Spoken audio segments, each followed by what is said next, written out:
I'll be demonstrating Mrs. Hunter's pattern. It's named after a famous lace knitting family, the Hunters.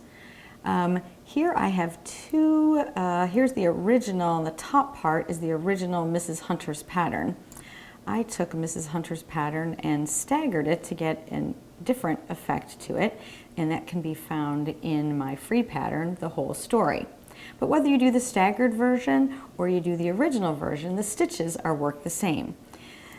In Mrs. Hunter's original pattern, it's worked over a multiple of 4 plus 2. We have an edge stitch on each side, but for the staggered version, we just create different numbers of edge stitches, but that's how this is done. So with the multiple of 4 plus 2, I'm going to go ahead and knit one.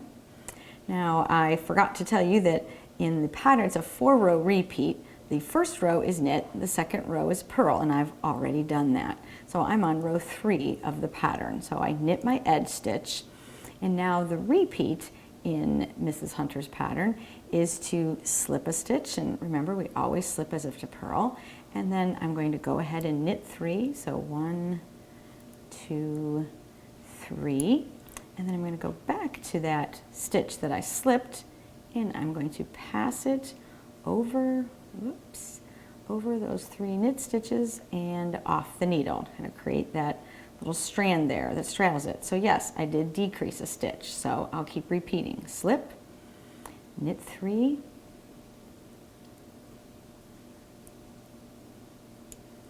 pass the slip stitch over and off, slip, knit 3.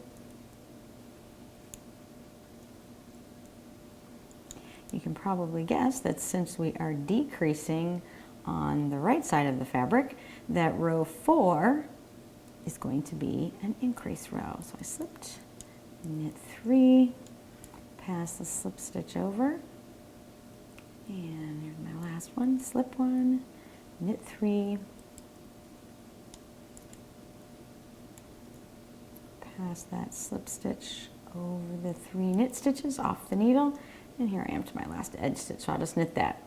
So here's what row 3, so remember, first row we knit, second row we purl, third row, again on the right side, we will knit our edge stitch, slip 1, knit 3, pass the slip stitch over.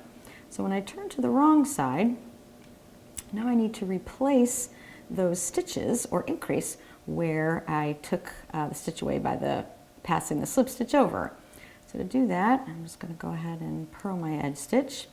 But then the repeat in row 4 of the pattern is to purl 3. So there's 1, 2, 3, and then I just work a yarn over. So for Western style knitters, we need to do the yarn over the top and around to the front. And that's my yarn over before a purl stitch. So 1, 2, 3. I'll show that again. So with purl 3, yarn over. If you need a refresher on yarn overs, you can watch my yarn over video. And so here we go, purl 3. And if you happen to be a continental knitter, you would just scoop your yarn and then work into your purl stitch, replacing all of those those stitches that we slipped over. We're going to replace them with the yarn over, and that's how we get the very lovely Mrs. Hunter's pattern. Happy knitting!